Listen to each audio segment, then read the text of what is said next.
మన మాజీ ముఖ్యమంత్రి, తమిళనాడు మాజీ ముఖ్యమంత్రి కరుణానిధి గారు తన యొక్క రాజకీయ గురువు సిఎస్ అన్నాదురై సమాధి ప్రక్కనే చెన్నై మెరీనా బీచ్ దగ్గర ఖననం చేయబడాలని కోరుకున్నాడు. ఎందుకంటే ఆయన హేతువాది కాబట్టి.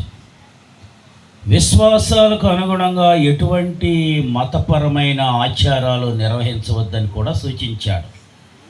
కానీ నేడు అతని సమాధిపై భారీ స్మారక చిహ్నం ఉన్నప్పటికీ అది మరణ వాస్తవాన్ని మార్చలేకపోయింది. మనిషి వెళ్ళిపోయిన తర్వాత కూడా ఈ లోకం తన ప్రయాణాన్ని కొనసాగిస్తుంది. ఇది జీవితం మరియు మరణం యొక్క విలువ.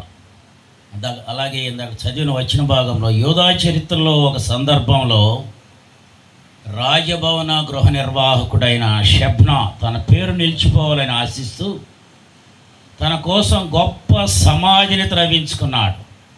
అయితే వెళ్ళి యెషయా ప్రవక్త ద్వారా ఈ మాటలు తెలియజేశాడు.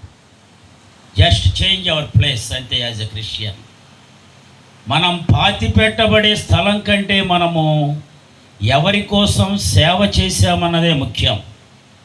కాబట్టి మన యొక్క ఆత్మ పరిశీలన ఏమిటంటే, నీవు ప్రస్తుతం ఉన్న చోట దేవుని పట్ల, ఇతరి పట్ల నీ ప్రేమను ఏ విధంగా చూపిస్తున్నావు?